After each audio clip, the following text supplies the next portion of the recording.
السلام علیکم ورحمۃ اللہ وبرکاتہ۔ الحمدللہ نحمدہ ونستعینہ ونستغفرہ ونؤمن بہ ونتوکل علیہ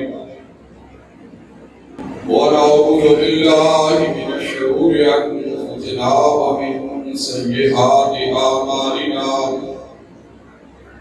من يهده الله فلا مضل له ومن يضلل فلا هادي له، وأشهد أن لا إله إلا الله وأشهد أن محمدا عبده ورسوله، وأرسله بالحق بشيرا ونذيرا وداعيا إلى الله بإذنه وسراجا منيرا۔ اللهم صل على محمد وعلى آل محمد كما صليت على إبراهيم وعلى آل إبراهيم إنك حميد مجيد۔ اللهم بارك على محمد وعلى آل محمد كما باركت على إبراهيم وعلى آل إبراهيم إنك حميد مجيد۔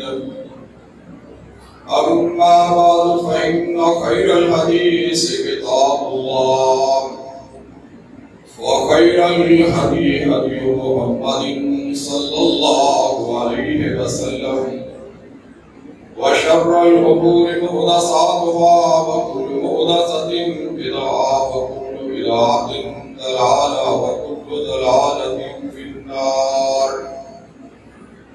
أعوذ بالله السميع العليم من الشيطان الرجيم، بسم الله الرحمن الرحيم۔ كنتم خير أمة أخرجت للناس تأمرون بالمعروف وتنهون عن المنكر۔ سب کی حمد و ثنا اللہ رب العالمین کے لیے جو ساری کائنات کا خالق و مالک اور فرمانروا ہے، لاکھوں کی تعداد میں درود و سلام نازل ہوں اس ہستی اقدس و مقدس پہ جن کا نام نامی اسم گرامی جناب محمد رسول اللہ صلی اللہ علیہ وآلہ وسلم ہے، اور جنہیں خالق کائنات نے پوری کائنات کے انسانوں کی رشت و ہدایت کے لیے مبعوث فرمایا۔ حمد و ثنا کے ان مختصر الفاظ کے بعد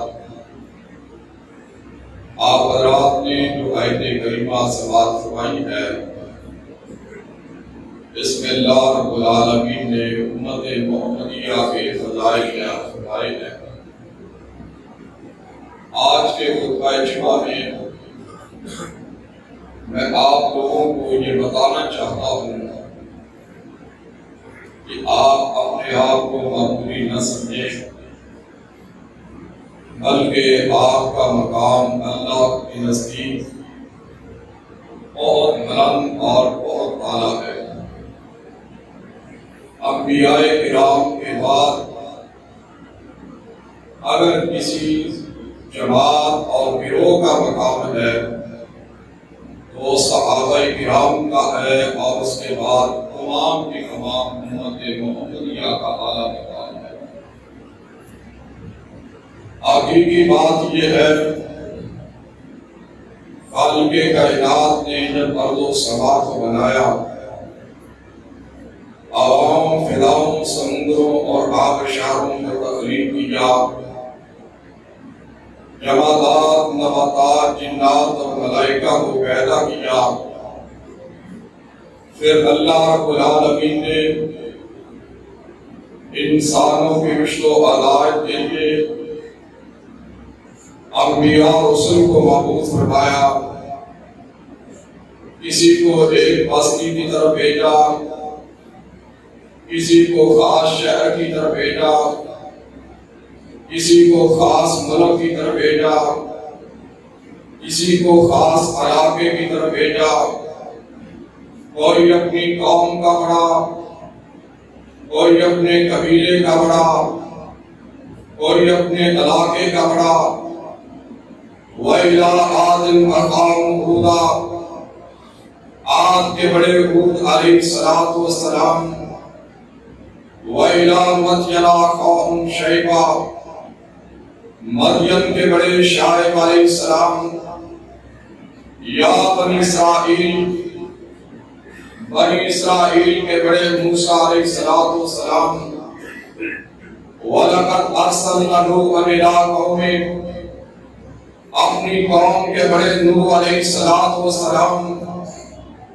لیکن جب نبوت اور رسالت کا تاج امام الانبیاء کے سر پر پہنا دیا گیا اور فرما دیا گیا، قُلْ يَا أَيُّهَا النَّاسُ إِنِّي رَسُولُ اللَّهِ إِلَيْكُمْ جَمِيعًا۔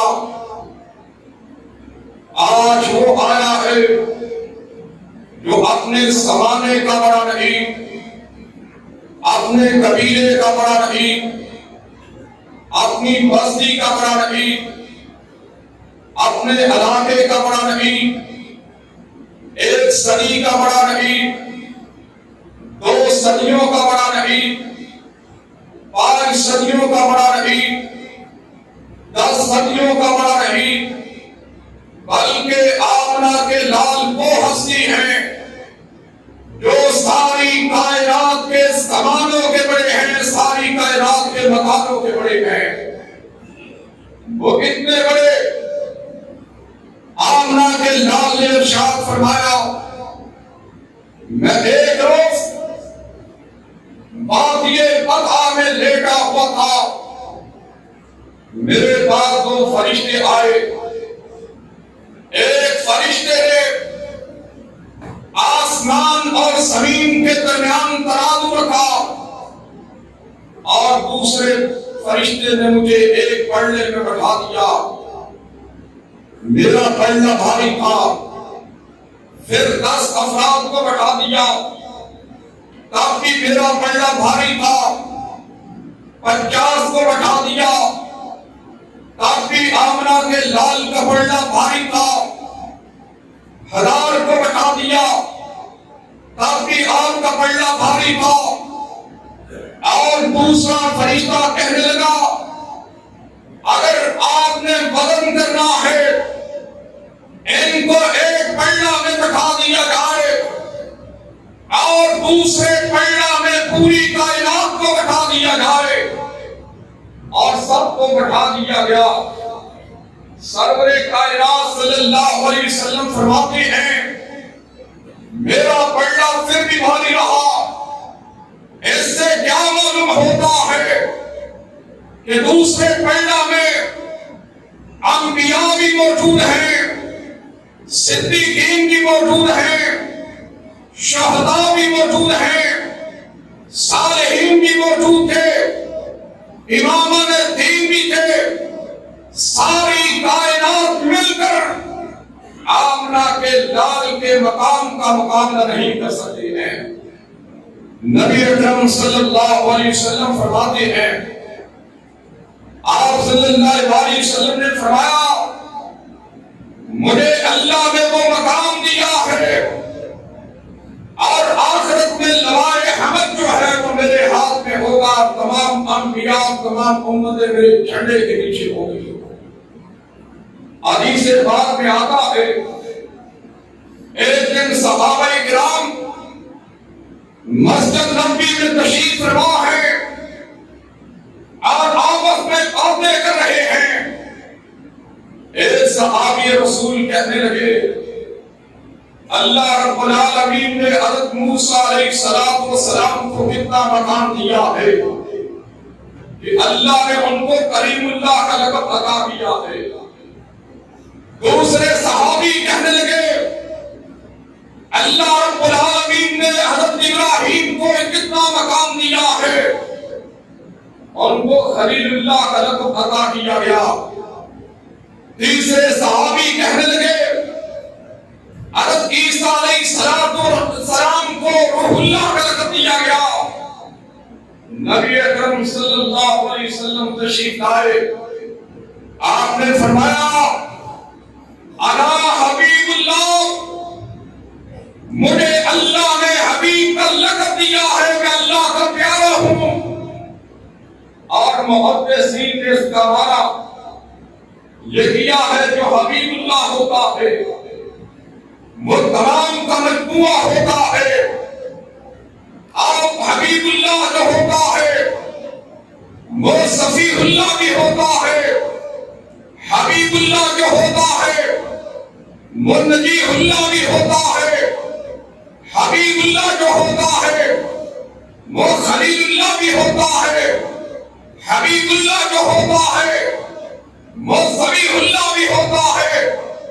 حبیب اللہ جو ہوتا ہے وہ کلیم اللہ بھی ہوتا ہے. حبیب اللہ جو ہوتا ہے وہ خلیفۃ اللہ بھی ہوتا ہے. حبیب اللہ جو ہوتا ہے وہ روح اللہ بھی ہوتا ہے.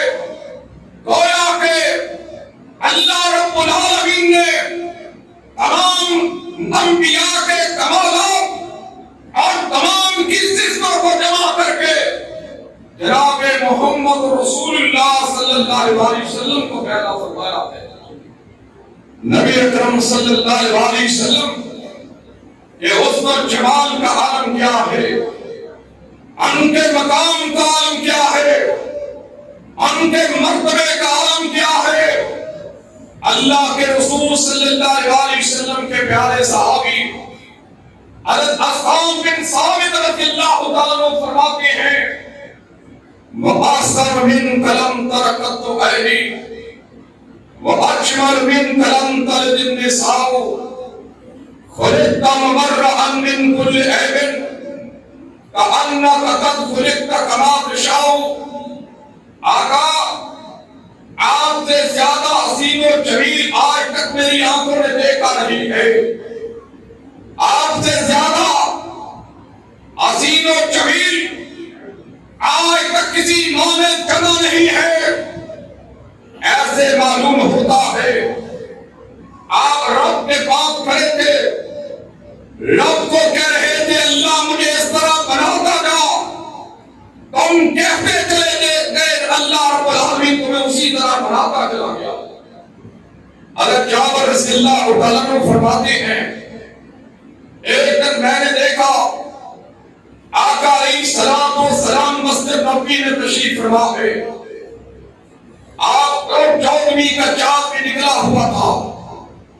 میں کبھی آسمان کے چاند کی طرف دیکھتا ہوں، کبھی آپ کے چہرہ مبارک کی طرف دیکھتا ہوں. آخر میں یہ فیصلہ کرنے پر مجبور ہو گیا آقا اگر چاند کو بھی حسن ملا ہے تو آپ کے پرانوار چہرے سے ملا ہے. نبی اکرم صلی اللہ علیہ وسلم کے بارے میں حضرت عائشہ صدیقہ رضی اللہ تعالیٰ عنہا فرماتی ہیں لنا شمس وللفاق شمس وشمسی خیر من شمس السماء. ایک آسمان کا سورج ہے، ایک میرا سورج ہے جناب محمد رسول اللہ صلی اللہ علیہ وسلم. میرا سورج آسمان کے سورج سے بھی زیادہ خوبصورت ہے. حضرت انس بن مالک رضی اللہ تعالیٰ عنہ فرماتے ہیں احسن الناس اجمل الناس اشجع الناس. اللہ کے رسول صلی اللہ علیہ وسلم پوری کائنات سے زیادہ خوبصورت ہے، پوری کائنات سے زیادہ سخی تھے اور پوری کائنات کے لوگوں سے زیادہ بہادر اور دلیر تھے. اور جب جنگ کے لیے جاتے تو آپ صلی اللہ علیہ وسلم آگے ہوتے، جب فتح کر کے واپس لوٹتے اللہ کے رسول صلی اللہ علیہ وسلم سب سے پیچھے ہوتے تھے. نبی اکرم صلی اللہ علیہ وسلم کے یہ تو صحابہ کرام ہیں. عبداللہ بن سلام یہودیوں کا عالم تھا. ایک دن نبی اکرم صلی اللہ علیہ وسلم کے پاس آیا آپ سے مناظرہ اور مباحثہ کرنے کے لیے آیا، آپ سے سوال و جواب کرنے کے لیے آیا۔ اس نے آ کر آقا علیہ السلام کے چہرے کو دیکھا، فوراً پکار اٹھا، عرفت ان وجہہ لیس بکذاب۔ آپ کے چہرے کو دیکھ کر کہنے لگا یہ کبھی جھوٹے آدمی کا چہرہ نہیں ہو سکتا ہے، اسی وقت مسلمان ہو جاتا ہے۔ حضرت سلمان فارسی رضی اللہ تعالیٰ عنہ ایک دن دیکھتے ہیں، سنتے ہیں کہ آقا علیہ السلام آ چکے ہیں۔ وہ مدینہ میں باغ سے کچھ کھجوریں لے کر آئے، آقا علیہ السلام کو پیش کی اور کہا یہ صدقہ ہے، یہ آپ کے لیے لایا ہوں۔ آپ صلی اللہ علیہ وسلم نے فرمایا ہم پر صدقہ آل محمد پر حرام ہے، ہم نہیں کھاتے۔ پھر دوسرے دن پھر وہ واپس آیا، کھجوریں لے کر آیا اور کہا یہ تحفہ لے کر آیا ہوں۔ آپ صلی اللہ علیہ وسلم نے تحفے کو قبول کر لیا۔ اور تیسرا دن پھر آیا، اس نے آپ کی قبر مبارک پر مہر نبوت کو دیکھا۔ اس نے کہا باقی نشانیاں تو مکمل ہیں، ریگستان والی زمین پہ آئیں گے، کھجوروں والے شہر میں ہجرت کریں گے، مہر نبوت بھی ہوگی، صدقہ نہیں کھائیں گے، تحفہ قبول کریں گے۔ یہ تمام شرائط انہوں نے جب دیکھی اور رسول اللہ صلی اللہ علیہ وسلم کے پاس آ کر کلمہ پڑھ لیتے ہیں اور مسلمان ہو جاتے ہیں۔ نبی اکرم صلی اللہ علیہ وسلم کے عبارہ میں حضرت جبرائیل علیہ السلام کہتے ہیں قلبت مشارق الارض ومغاربها، میں نے مشرق کو دیکھا، مغرب کو دیکھا۔ وہ جبرائیل علیہ السلام ہیں جنہوں نے حضرت آدم کے حسن کو بھی دیکھا، حضرت نوح علیہ السلام کے حسن و جمال کو بھی دیکھا، حضرت یوسف علیہ السلام اپنے انبیاء کے حسن و جمال کو دیکھا تھا۔ وہ فرماتے ہیں قلبت مشارق الارض ومغاربها، میں نے مشرق کو دیکھا، مغرب کو دیکھا، شمال کو دیکھا، جنوب کو دیکھا، لیکن آپ سے زیادہ عظیم و جلیل میں نے نہیں دیکھا ہے۔ وہ پیغمبر علیہ السلام جن کو تمام فرشتے، تمام انبیاء کی امامت کا اعزاز حاصل ہے، جب معراج کے موقع پر بیت المقدس میں پہنچتے ہیں، وہاں پر انبیاء کرام صفیں بنا کر کھڑے ہیں۔ اللہ کے رسول صلی اللہ علیہ وسلم پوچھتے ہیں اے جبرائیل ان کو کس کا انتظار ہے؟ آپ کے ہاتھ کو پکڑا، کہا آپ کو ان کو اپنے امام کے انتظار تھا۔ رسول اللہ علیہ وسلم کو آگے مصلی امامت پر کھڑا کر دیا۔ تمام انبیاء کے امام اور تمام انبیاء کے سردار کا اعزاز حاصل ہوا۔ اور پھر وہاں سے آسمانوں کی سیر کرنے کے لیے نکلے۔ جتنے بھی انبیاء کرام کو اللہ نے معراج کروائی ہے، وہ زمین پر معراج کروائی ہے۔ حضرت موسیٰ علیہ السلام کو کوہ طور پر معراج کروائی، حضرت ابراہیم کو، حضرت اسماعیل علیہ السلام کو اس وقت معراج کروائی جب وہ اپنے بیٹے کو ذبح کرنا چاہتے تھے۔ اسی طرح انبیاء کرام کو معراج کروائی۔ اور کوئی بھی رسول اللہ صلی اللہ علیہ وسلم نے فرمایا چھٹے آسمان کے فرشتے اوپر نہیں جاتے، اوپر والے نیچے نہیں جاتے، وہ چھٹے آسمان تک اوپر سے پیغام لے کر آتے ہیں اور نیچے والے پھر اوپر وہاں پر ٹھہر جاتے ہیں۔ اور اللہ کے رسول صلی اللہ علیہ وسلم کو یہ اعزاز حاصل ہے، نوریوں کے سردار نے آپ کی سواری کی لگام پکڑی ہوئی ہے، اور ابو البشر جناب محمد رسول اللہ صلی اللہ علیہ وسلم سواری پر سوار ہے۔ اور یہاں پر ایک بات اور بتاتا چلوں، آج لوگ کہتے ہیں سائنس نے بہت ترقی کی ہے، سائنس بہت آگے نکل چکی ہے، اب بھی مسلمان مایوس ہو کر ان کی حمد و ثنا بیان کرتے ہیں، ان کے جہاں پر بیٹھتے ہیں تذکرے کرتے ہیں، وہ بات درست ہے، دنیاوی معاملات میں انہوں نے ترقی کی ہوگی،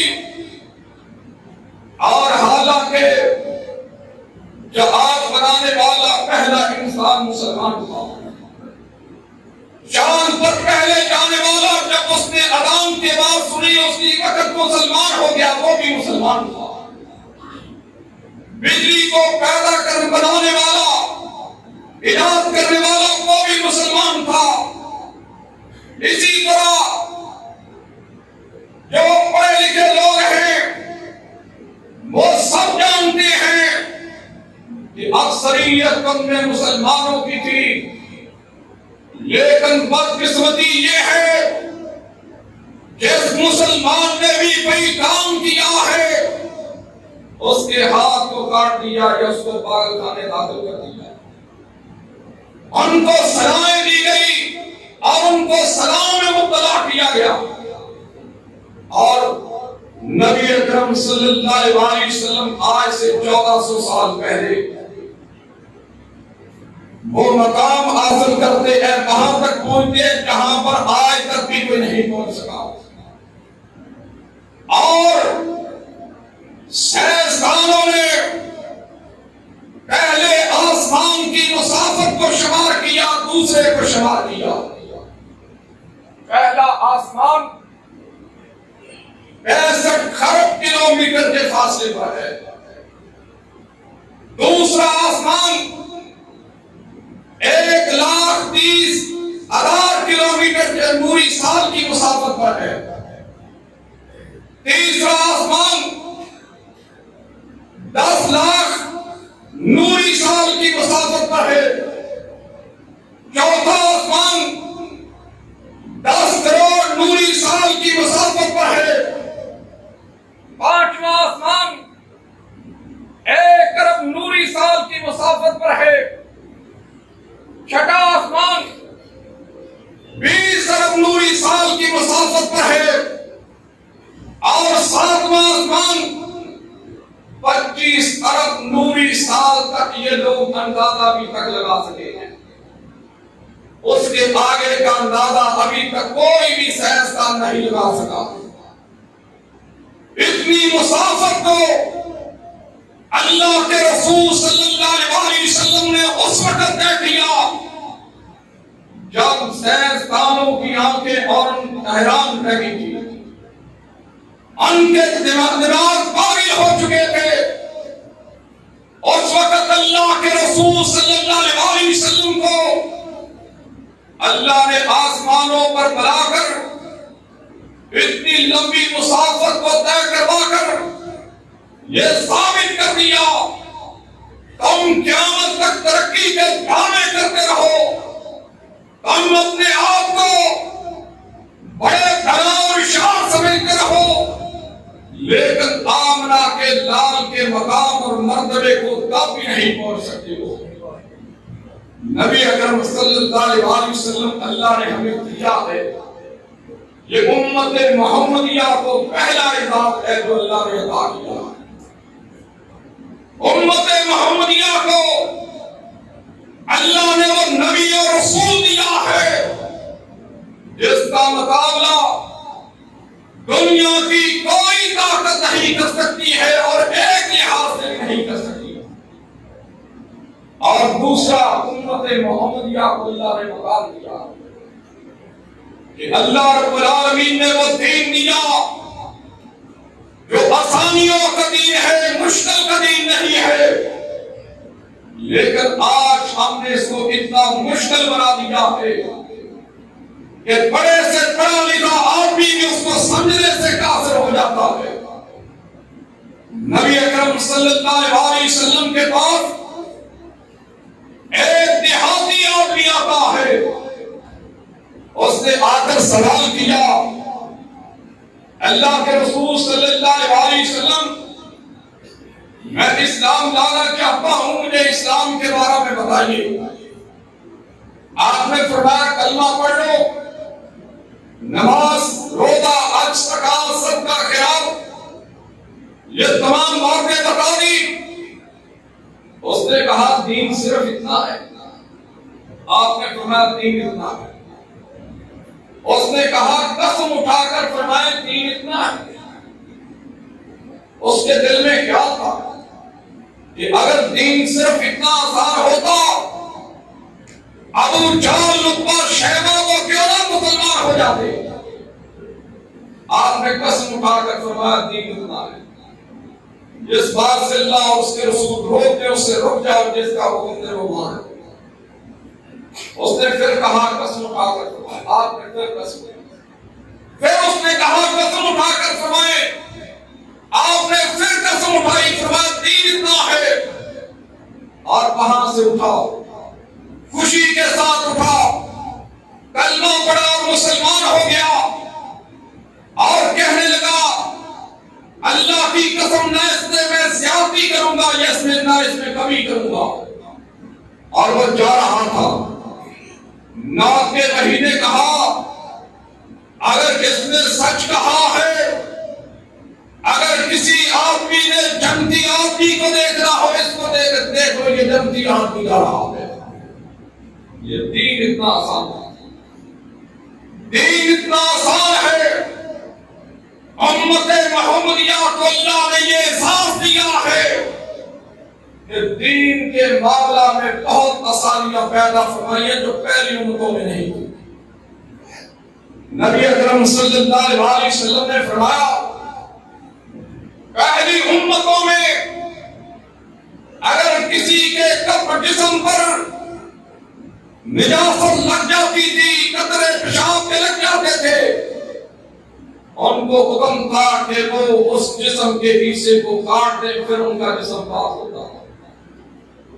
لیکن اللہ نے امت محمدیہ کو یہ احساس دیا ہے، یہ آسانی میں عطا فرما دی ہے کہ اگر ہمارے کپڑوں پر پیشاب کے قطرے یا نجاست لگ جاتی ہے جسم کو، اس کو دھو لیا جائے تو اللہ رب العالمین جسم کو پاک کر دے گا۔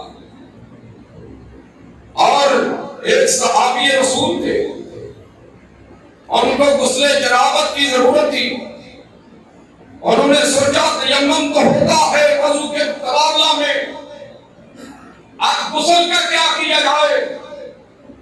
وہ زمین پر اس نے اپنی عقل سے کام لیا، زمین پر لیٹے مار کر اس نے کہا کہ میں اسی طرح نماز پڑھ لوں، یعنی یہ غسل ہو جائے گا تیمم کی طرح۔ اللہ کے رسول صلی اللہ علیہ وسلم کو جب پتا چلا، آپ نے فرمایا تم تیمم کی طرح یہ تیمم کر لیتے تو اللہ رب العالمین تمہارے غسل کو قبول کر لیتا۔ اور اس مسئلے کی وضاحت کروں، اگر کوئی اتنا بیمار ہے اس کے جسم پر پانی لگنے کی وجہ سے بیماری کا زیادہ خطرہ ہے، وہ تیمم کرے اور اپنی نماز کو ادا کرے۔ اگر سفر میں ہے، پانی موجود نہیں ہے، غسل فرض ہے، وہ تیمم کر لے اور نماز کو ادا کرے، اس کا جسم پاک ہو جاتا ہے۔ نبی اکرم صلی اللہ علیہ وسلم نے اتنی آسانیاں پیدا فرمائی۔ اور نماز پڑھتے ہوئے اگر آدمی کھڑے ہو کر نہیں پڑھ سکتا وہ بیٹھ جائے، بیٹھ کر بھی نہیں پڑھ سکتا وہ لیٹ کر نماز کو پڑھ لے۔ اگر لیٹ کر بھی پڑھنے کی اتنی سخت نہیں ہے پھر انگلی کے اشارے کے ساتھ نماز ادا کر۔ یہ دین میں آسانیاں ہیں۔ نبی اکرم صلی اللہ علیہ وسلم نے فرمایا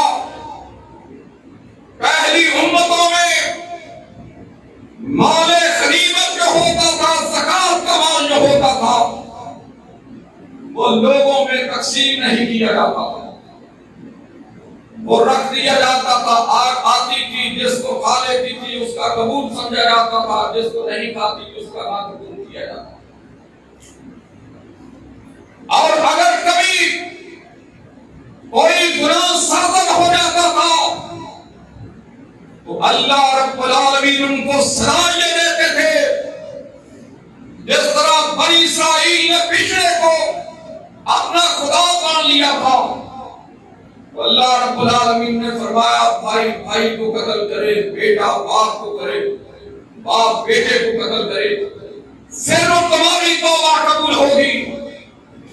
وہ توبہ کرتے رہے، ان کے لیے شرط یہ لگا دی کہ بھائی بھائی کو قتل کرے، بیٹا باپ کو، باپ بیٹے کو، پھر تمہاری توبہ قبول ہوگی۔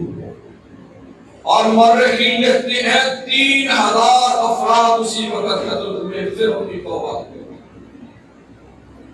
لیکن امت محمدیہ کو اللہ نے یہ احسان بخشا ہے کہ اگر کوئی غلطی کوتاہی ہو جاتی ہے، وہ سچے دل سے توبہ کر لیتا ہے، اللہ رب العالمین اس کی توبہ کو قبول فرما لیتا ہے۔ جس طرح موسیٰ علیہ السلام کا واقعہ آپ نے سنا ہوگا، ایک دن انہوں نے اعلان کیا کہ آج بارش نہیں ہو رہی، اللہ کا حکم ہے کہ ایک گناہگار ہے وہ یہاں سے نکل جائے۔ اس نے دل میں سوچا کہ آج میں اگر لوگوں کے سامنے سے نکلا تو میرا رہنا مشکل ہو جائے گا۔ اس نے اسی وقت توبہ کی، اللہ سے معافی مانگی، اللہ رب العالمین نے اس کی توبہ کو قبول کر لیا اور بارش برسا دی۔ بعض اوقات جب انسان نادم اور پشیمان ہو جاتا ہے اور اللہ رب العالمین اس کو معاف کر دیتے ہیں، لیکن ہم مسلمان اگر کسی میں تھوڑی سی کوتاہی دیکھتے ہیں، تھوڑی سی کمزوری دیکھتے ہیں، تھوڑی سی غلطی دیکھتے ہیں، ہم اس کو جہنمی قرار دیتے ہیں اور اسلام سے خارج کرنے کی کوشش کرتے ہیں۔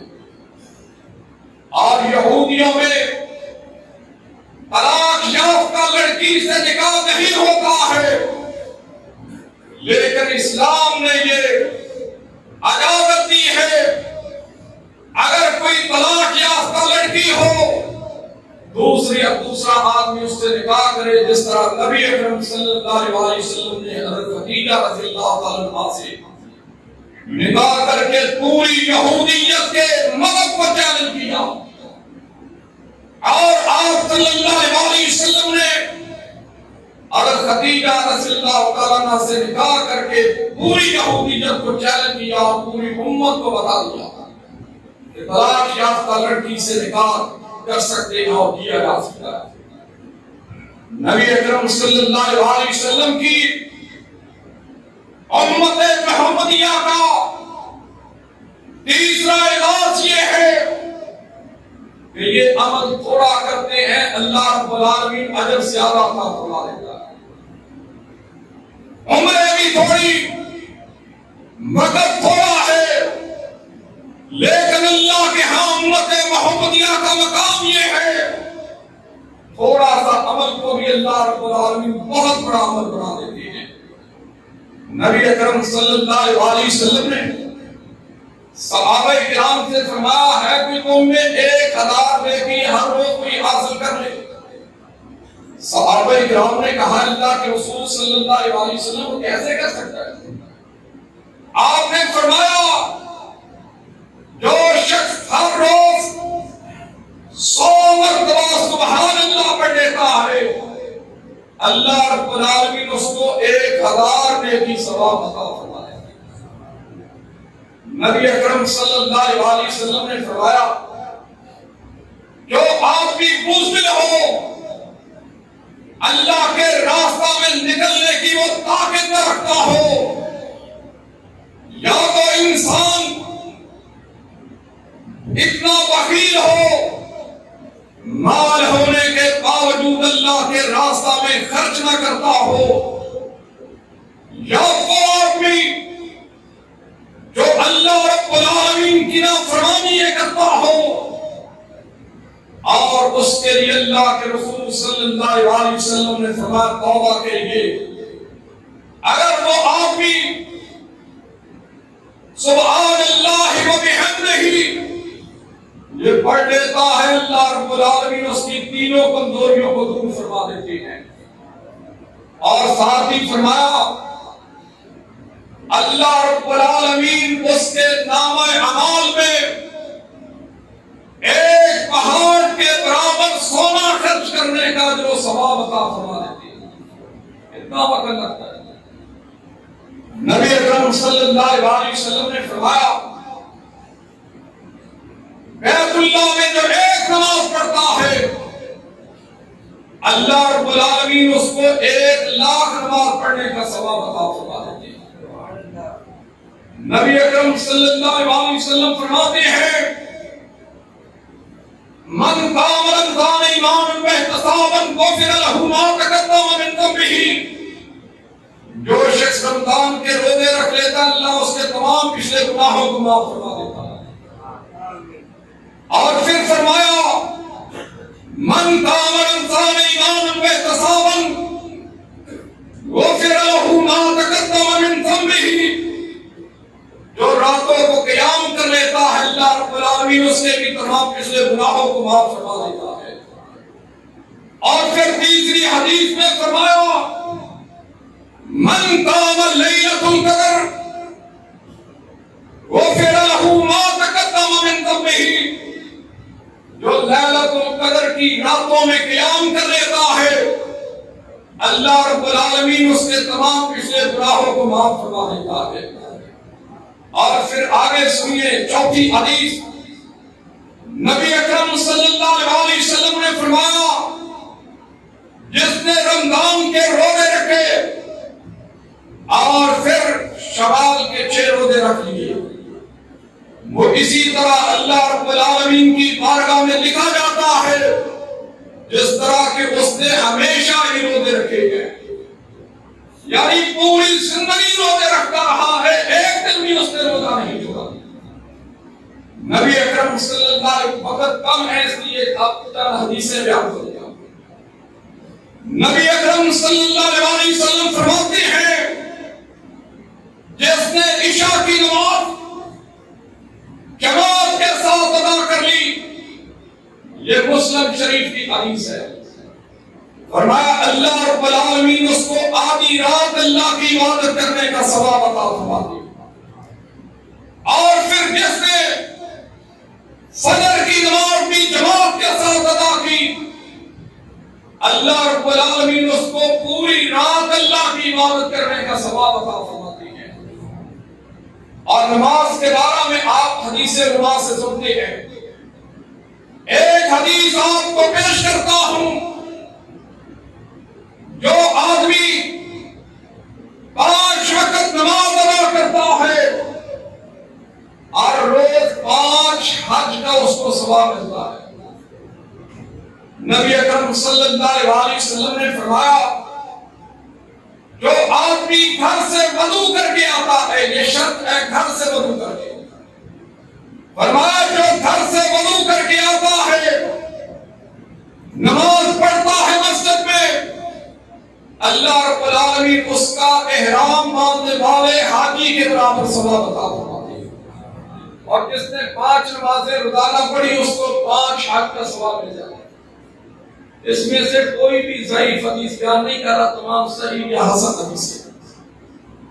نبی اکرم صلی اللہ علیہ وسلم نے فرمایا جو شخص اپنے مسلمان بھائی کی تیمارداری کرنے کے لیے صبح سے گھر سے نکلتا ہے، اس کی تیمارداری کرتا ہے، شام تک 70,000 فرشتے اس کے لیے مغفرت کی دعا کرتے ہیں۔ جو شام کو تیمارداری کرتا ہے صبح تک 70,000 فرشتے اس کے لیے مغفرت کی دعا کرتے ہیں۔ کتنا وقت لگتا ہے؟ پڑوسی بیمار ہے، رشتے دار بیمار ہے، ہم اس سے ملنے نہیں جاتے کہ فلاں موقع پر اس نے یہ کیا تھا، فلاں موقع پر اس نے فلاں یہ کیا تھا، آخری وقت بھی علاج کو نہیں چھوڑتے ہیں، اور پھر ہم اپنے آپ کو امت محمدیہ کا فرد بھی سمجھتے ہیں۔ نبی اکرم صلی اللہ علیہ وسلم تو یہودیوں کے بچے کے لیے اس کی تیمارداری کے لیے چلے گئے، جو ہر روز آپ کو گالیاں دیتا، آپ کے خلاف سازشیں کرتا تھا، آپ کے قتل کی سکیمیں بناتا تھا۔ جب اس کا بچہ بیمار ہوا تو رسول اللہ صلی اللہ علیہ وسلم اس کی تیمارداری کے لیے چلے گئے۔ نبی اکرم صلی اللہ علیہ وسلم نے فرمایا، جو شخص کسی مسلمان کی نماز جنازہ کے لیے جاتا ہے، اللہ رب العالمین اس کو ایک پہاڑ کے برابر ثواب عطا فرماتے ہیں۔ جو قبر میں جا کر اس کی تدفین میں شامل ہوتا ہے، دعا کے بعد واپس آتا ہے، اللہ رب العالمین اس کو 2 پہاڑ کے برابر ثواب عطا فرماتے ہیں۔ نبی اکرم صلی اللہ علیہ وسلم نے فرمایا، جو شخص بازار میں جاتے ہوئے یہ دعا پڑھ لیتا ہے، لا الہ الا اللہ وحدہ لا شریک لہ، لہ الملک ولہ الحمد، یحیی و یمیت وہو علی کل شیء قدیر، اس کو اللہ رب العالمین 10 لاکھ نیکیاں عطا فرماتے ہیں، 10 لاکھ اس کے گناہ معاف ہو جاتے ہیں، 10 لاکھ اللہ رب العالمین اس کے درجات کو بلند فرما دیتا ہے۔ آپ میں سے کوئی آدمی ایسا ہے جو ہر روز دکان پر نہ جاتا ہو یا بازار میں نہ نکلتا؟ بازار کا مقصد انارکلی بازار نہیں ہے، جو آپ کی بستی کا بازار ہے، جہاں پر آپ سودا لینے کے لیے جاتے ہیں، جب آپ بازار میں داخل ہوں یہ دعا پڑھ لیں تو آپ کے نامہ اعمال میں ہر روز کتنی نیکیاں لکھی جائیں گی۔ اور ایک صحابی رسول تھے، انہوں نے جب یہ سنا حضرت عبداللہ رضی اللہ تعالیٰ عنہ نے، وہ ہر روز بازار کے کئی چکر لگاتا۔ ایک صحابی رسول سوچتے ہیں، میں دیکھوں تو صحیح یہ ہر روز جاتا ہے، کوئی چیز بھی نہیں خریدتا ہے، ہم تو کسی کا پیچھا کرتے ہیں، اس کے عیبوں کو تلاش کرتے ہیں، اس کے عیبوں کو ڈھونڈنے کے لیے، لیکن نبی کے صحابہ جو تھے وہ اس لیے پیچھے جاتے تھے، چھپ کر جاتے تھے، اس کے عمل کو تو دیکھو۔ وہ کئی دن اس کا پیچھا کرتے رہے اور آ کر ان سے پوچھا کہ تم کیا کرتے ہو؟ بازار میں جاتے ہو اسی طرح واپس آ جاتے ہو؟ انہوں نے کہا کہ جب سے میں نے آقا علیہ السلام سے یہ سنا ہے کہ بازار میں جاتے ہوئے یہ دعا پڑھنے سے اتنی نیکیاں ملتی ہیں، میں اس وقت سے اس کا معمول بنا لیا ہے، کوئی کام مجھے نہ بھی ہو تب بھی بازار میں جاتے ہوئے یہ دعا پڑھتا ہوں تاکہ نیکی حاصل ہو۔ نبی اکرم صلی اللہ علیہ وسلم نے اس طرح کی بے شمار اعمال ایسے ہیں جن کے کرنے سے ہم چلتے پھرتے جنتی ہیں۔ میں کہا کرتا ہوں کہ اگر اللہ نے جنت ہمیں نہیں دینی پھر کس کو دینی ہے؟ ایک دوسرے کو مت دوسا کرو، ایک دوسرے کا چھوٹا سا عیب دے کر لوگوں میں اس کی تشہیر مت کیا کرو، اس کے خلاف چغلی اور غیبت نہ کیا کرو، بلکہ یہ توفیق اللہ سے مانگو کہ اللہ جس طرح مجھے تم نے دین کا کام کرنے کی ہمت دی ہے میرے اس بھائی کو بھی دے دے۔ ایک نشئی آدمی تھا، وہ ایک دن بازار سے نواسی آدمی گزرا، اس نے دیکھا کہ نشئی گندے نالے کے پاس گندگی میں گرک ہوا ہے، وہاں پر پڑا گندے اور گندگی لگی ہوئی ہے. وہ مسجد میں پہنچا، اس نے دل میں خیال کیا میں اللہ کا فرض ادا کرتا ہوں، لیکن جو انسان اشرف المخلوق ہے اس کو میں چھوڑ کر آ گیا. وہاں سے گیا، اس کو نہلایا اور کپڑے پہنائے اور اس کو بھی مسجد میں لے آیا. ایک مرتبہ وہ مسجد میں لے کر آیا اور دوسرا دن جب ہوا متعجب پڑھنے کے لیے آدمی جب مسجد میں داخل ہوا، وہ نشئی آدمیوں سے بھی پہلے اللہ کی عبادت میں مصروف تھا. ہمارا کام ہے اپنے بھٹکے ہوئے لوگوں کو، بھائیوں کو مسجد میں لانا، دین کی بات بتانا. اللہ کا کام ہے جب چاہتا ہے کسی کے دل کو تبدیل کر دیتا ہے. اور چوتھی خوبی یہ ہے کہ اللہ رب العالمین نے امت محمدیہ کو سب سے زیادہ شہداء کی جماعت قرار دیا. صحابہ کرام کہنے لگے اللہ کے رسول صلی اللہ علیہ وسلم آپ ہمارے امت محمدیہ کے شہداء تو بہت کم ہوں گے، قیامت کے روز بہت کم ہوں گے.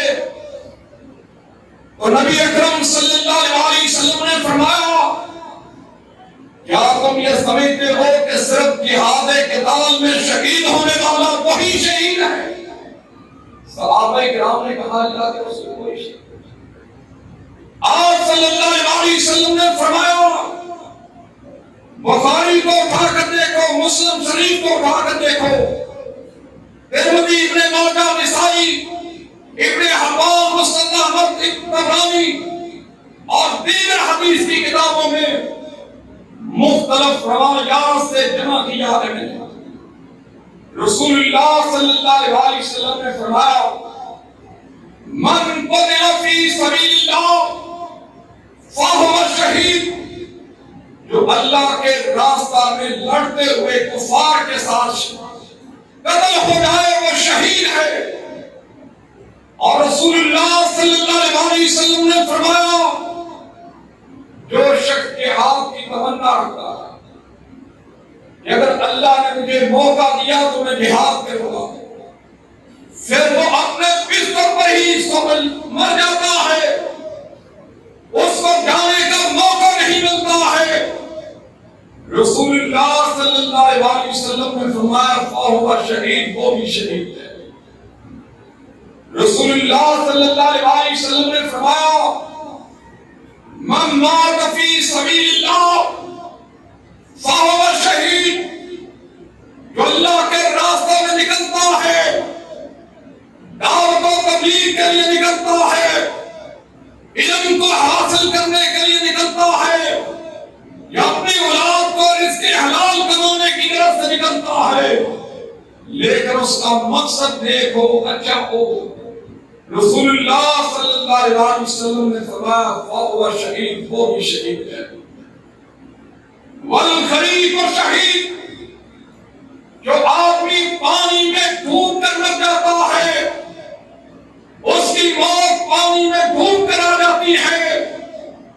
رسول اللہ صلی اللہ علیہ وسلم نے فرمایا فہو شہید، وہ بھی شہید ہے.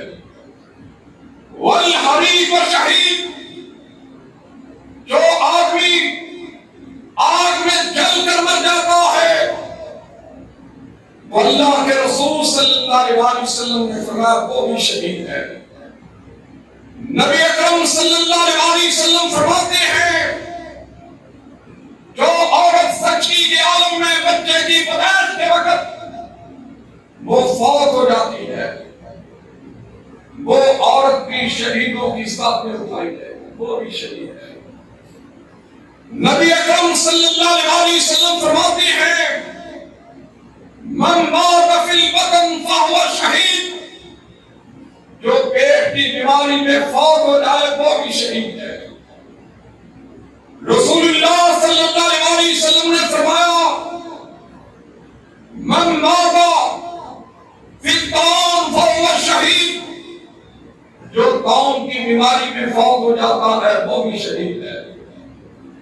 نبی اکرم صلی اللہ علیہ وسلم فرماتے ہیں والذی یموت تحت الحرم فهو شہید، جو دیوار کے نیچے یا ملبے کے نیچے آ کر مر جاتا ہے وہ بھی شہید ہے۔ رسول اللہ صلی اللہ علیہ وسلم نے فرمایا من قتل دون مالہ، جو اپنے مال کی حفاظت کرتے ہوئے مر گیا وہ بھی شہید۔ من قتل دون دینہ، جو اپنے دین کی حفاظت کرتے ہوئے مر گیا، رسول اللہ صلی اللہ علیہ وسلم نے فرمایا وہ بھی شہید۔ نبی اکرم صلی اللہ علیہ وسلم نے فرمایا جو اپنے اہل و عیال کی حفاظت کرتے ہوئے مر گیا وہ بھی شہید۔ جو کسی مظلومی کی حالت میں مر گیا، آپ کہیں جا رہے ہیں بم دھماکہ ہو گیا یا کوئی بھی حادثہ ہو گیا، رسول اللہ صلی اللہ علیہ وسلم نے فرمایا فہو شہید، وہ بھی شہید ہے۔ اور جو آدمی اپنی جان کی حفاظت کرتے ہوئے مر گیا، رسول اللہ صلی اللہ علیہ وسلم نے فرمایا وہ بھی شہید ہے۔ مسل و شہید، جو آدمی سل کی بیماری میں، سانس کی بیماری میں فوت ہو گیا، رسول اللہ صلی اللہ علیہ وسلم نے فرمایا فہو شہید، وہ بھی شہید ہے۔ یہ کرونا وائرس جو ہے یہ کون سی بیماری ہے؟ یہ سانس کی بیماری ہے، دمے کی بیماری ہے، پھیپھڑوں کی بیماری ہے۔ اگر اس حالت میں کسی کو موت آ جاتی ہے تو اللہ رب العالمین اس کو شہادت کا مرتبہ عطا فرما دیتے ہیں۔ اور جب مسلمان کا تو عقیدہ یہ ہے کہ موت کا ایک دن متعین ہے، وہ آگے اور پیچھے نہیں ہو سکتا ہے، اس لیے مسلمانوں کو گھبرانے کی ضرورت نہیں ہے۔ رسول اللہ صلی اللہ علیہ وسلم نے فرمایا جہاں پر کوئی بیماری کی وبا پھیل جائے وہاں کے لوگوں کو سے ڈر کر باہر نہیں بھاگنا چاہیے اور باہر کے لوگوں کو وہاں پر نہیں جانا چاہیے۔ یہ آپ صلی اللہ علیہ وسلم نے 1400 سال پہلے کہا۔ آپ نے اس وقت کہا جب ان کا علاج نہیں تھا، ان کی سوچ بھی نہیں، جن کو پتہ ہی نہیں تھا، آج اسی طریقے کو اختیار کر کے انہوں نے کرونا کے سدباب کا حل تلاش کیا اور کچھ غیر شرعی کام بھی کیے ہیں۔ ایک دوسرے کے ساتھ ہاتھ نہ ملاؤ، ایک دوسرے سے گلے نہ لگاؤ۔ وہ چاہتی ہیں یہود و نصارہ کی طاقتیں چاہتی ہیں کہ مسلمانوں کو علیحدہ کیا جائے، ان کے برتن علیحدہ ہوں، ان کے بستر علیحدہ ہوں، ان کا اٹھنا بیٹھنا ہر ایک کا علیحدہ ہو، بھائی بھائی سے جدا ہو۔ لیکن اللہ کے فضل و کرم سے مسلمانوں کے اللہ پر یقین اور توکل ہونے کی وجہ سے ان کے یہ تمام حربے ناکام ہو چکے ہیں۔ اللہ نے مسلمانوں کو فتح یاد رکھا ہے اور یہ بیماری مسلمانوں ملکوں میں بہت کم ہے، باقی دوسرے ملکوں میں ہے زیادہ۔ اور رسول اللہ صلی اللہ علیہ وسلم کے پاس ایک صحابی رسول آتے ہیں، اللہ کے رسول صلی اللہ علیہ وسلم میرے اونٹ کو خارش دی اور دوسرے کو لگی، دوسرے اونٹوں کو بھی خارش لگی۔ یہ بخاری شریف کی حدیث ہے۔ رسول اللہ صلی اللہ علیہ وسلم نے فرمایا پہلے اونٹ کو بیماری یہ کس نے لگائی تھی؟ اس نے کہا اس کو اللہ نے لگائی تھی۔ آپ نے فرمایا اگر اس کو اللہ نے لگائی دوسرے اونٹوں کو بھی اللہ نے لگائی ہے۔ اور اسلام نے کسی بیماری کو مقدر نہیں قرار دیا ہے، بیماری اس کو لگے گی جس کے مقدر میں اللہ نے لکھی ہوئی ہے، اور اس کے علاوہ کسی دوسرے کو بیماری نہیں لگ سکتی ہے۔ جب یہ کرونا کا سلسلہ ہوا میں نے عالمی ادارہ صحت کو خط لکھا اور نیٹ پر ان کو چیلنج بھی کیا، ان کو چیلنج کیا کہ کوئی کرونا کا مریض ہے، مجھے اس کمرے کو بند کر دو، مجھے اس میں 24 گھنٹے کے لیے میں اس کے پاس بیٹھتا ہوں، اگر مجھے کرونا ہو جائے تمہاری بات سچی ہوگی، اگر نہ ہوا تو پھر ہم اللہ اس کے رسول کی بات اور آنچ نہیں آنے دیں گے۔ اللہ کے فضل و کرم سے اگر یہ اتنی بیماری ہوتی، ہر دوسرے آدمی کو لگنے والی ہوتی، پہلے مرغیوں کو لگتی۔ سب سے کمزور جانور ہیں، آپ بازار سے گزرتے جانور آپ کو مرے پڑتے، پرندے پڑے پڑے ہوتے دیکھتے۔ یہ عالمی قوتوں کی جنگیں ہیں، سلسلے ہیں، مسلمانوں کو اللہ کے گھروں سے دور کرنے کے طریقے ہیں۔ آج بھی اللہ کے فضل و کرم سے مسلمان اسی طرح اللہ کی عبادت میں مصروف ہوتے ہیں جس طرح اللہ کے رسول صلی اللہ علیہ وسلم نے حکم دیا ہے۔ نبی اکرم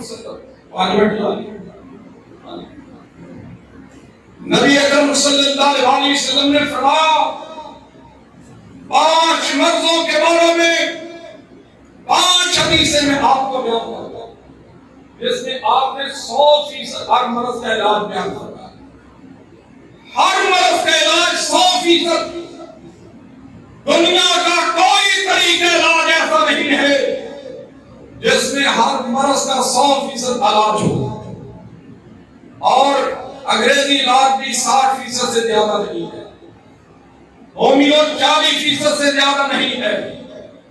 اسی طرح کوئی بھی طریقہ علاج کرنے والا اس کا دعویٰ نہیں کر سکتا ہے، لیکن اللہ کے رسول صلی اللہ علیہ وسلم نے ہمیں فرما دیا ہے کہ ہر بیماری کے لیے یہ عمل کیا ہے۔ رسول اللہ صلی اللہ علیہ وسلم نے فرمایا فاتحۃ الکتاب شفاء من کل داء، سورۃ فاتحہ ہر بیماری کا علاج ہے، ہر بیماری۔ جس طرح آپ نے واقعہ اور نام سے سنا ہوگا زہر والا، کہ بادشاہ کو زہر پر دم کیا، صحابہ نے اللہ نے اسے شفا یاب فرما دیا۔ فی الحبۃ السوداء شفاء من کل داء، یہ کلونجی جو کالا دانہ ہے جس کو ہم چار میں بھی ڈالتے ہیں، رسول اللہ صلی اللہ علیہ وسلم نے فرمایا اس میں ہر بیماری کا علاج ہے، ہر بیماری کا۔ اور تیسرا رسول اللہ صلی اللہ علیہ وسلم نے فرمایا علیکم بالالبان البقر، تم گائے کے دودھ کو لازم پکڑو، اس میں ہر بیماری کے لیے شفا ہے۔ رسول اللہ صلی اللہ علیہ وسلم فرماتے ہیں علیکم بالسنا والسرود فإن فیہما شفاء من کل داء، سنا اور سرود کو لازم میں پکڑو، اس میں ہر بیماری کے لیے شفا ہے۔ آپ نے اون ہندی کے بارے میں فرمایا یہ 7 بیماریوں کا علاج ہے، 7 بیماریوں کا، اور سب سے بہترین علاج رسول اللہ صلی اللہ علیہ وسلم نے جو قرار دیا ہے، یہ بخاری اور مسلم کی حدیث ہے۔ آپ نے فرمایا خیر دوائے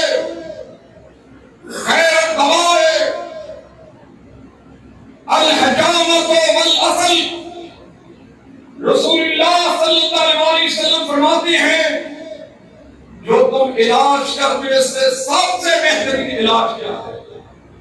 یہ میں اور کوئی ڈاکٹر نہیں کہہ رہا، کسی ایرے گہرے کی بات نہیں ہے، اللہ کے رسول صلی اللہ علیہ وسلم فرماتے ہیں کہ یہ سب سے بہترین علاج حجامہ کروانا ہے، حجامہ، اور شہر سے علاج کرنا ہے۔ پرانے زمانے میں ڈوکوں سے علاج کیا جاتا تھا، اور اب جدید دور میں مشینی علاج کیا جاتا ہے، یہ سب سے بہترین علاج ہے۔ آج میں تمہیں ایک پیغام دینا چاہتا ہوں، جتنی بھی بیماریاں ہیں یہ ہمارے جو خون کا مواد ہے، گندے خون کا، وہ نہ نکلنے کی وجہ سے ہوتی ہے۔ کسی آدمی کے تھوڑا نکل آیا، اس نے فوراً دوائی کھائی، وہ ظاہر ہو گیا، وہ پورے جسم میں پھیل گیا۔ اسی طرح وہ پھیلتا جاتا ہے، آپ اس کو دباتے جاتے ہیں، اس کا نتیجہ کیا نکلتا ہے؟ تو وہ کینسر کی شکل اختیار کر لیتا ہے، اور وہ پھر جگر خراب کی علامت بن جاتا ہے، وہ پھر بیماریوں کا مرکز بن جاتا ہے۔ اس لیے جو پرانا طریقہ ہے ہمیں اسی کی طرف لوٹنا ہوگا۔ 50% بیماریوں کا علاج ہمارے گھروں میں موجود ہے، لیکن ہم اپنے گھروں میں علاج کرنے کی بجائے ہم ادھر ادھر پیسے لے کر ڈھونڈتے ہیں، لیکن شفا پھر بھی نہیں ملتی ہے۔ اللہ کے رسول صلی اللہ علیہ وسلم کے طریقے کے مطابق دعا بھی اللہ سے کیا کرو، کوئی بیماری آ جائے جس طرح حضرت ایوب علیہ السلام نے دعا کی تھی۔ اور اگر کبھی بیماری آ جائے تو قرآن کے ساتھ شفا دم کیا کرو۔ اور تیسرا ہے کہ دوا بھی کرنی چاہیے۔ یہ تینوں علاجوں کو اختیار کیا جائے۔ اللہ رب العالمین سے دعا اللہ تعالیٰ ہمیں امت محمدیہ کے مقام کو سمجھنے کے توفیق عطا فرمائے۔ اللہ نے ہمیں اتنا مقام دیا ہے، اتنا مرتبہ دیا ہے، لئن شکرتم لازیدنکم ولئن کفرتم ان عذابی لشدید۔ اللہ کا عذاب بہت سخت ہے اگر ہم شکر نہیں کریں گے۔ ہم شکر نہیں کرتے ہیں۔ آج ہم جو مہنگائی کا رونا روتے ہیں، پہلے ایک گھر کا فرد کمانے والا ہوتا تھا، پورے گھر کے افراد کھانے والے ہوتے تھے۔ آج پورے گھر کے افراد محنت کرتے ہیں، عورتیں بھی محنت کرتی ہیں، بچے بھی مزدوری کرتے ہیں، پھر بھی گزارا نہیں ہوتا۔ اس کی وجہ یہ ہے کہ ہم اللہ کا شکر نہیں کرتے، اپنے مقام کو نہیں سمجھتے ہیں۔ اللہ نے ہمیں مقام کیا دیا ہے؟ امت محمدیہ کو اللہ تعالیٰ نے انبیاء کے بعد سب سے بلند مقام دیا ہے۔ وما علینا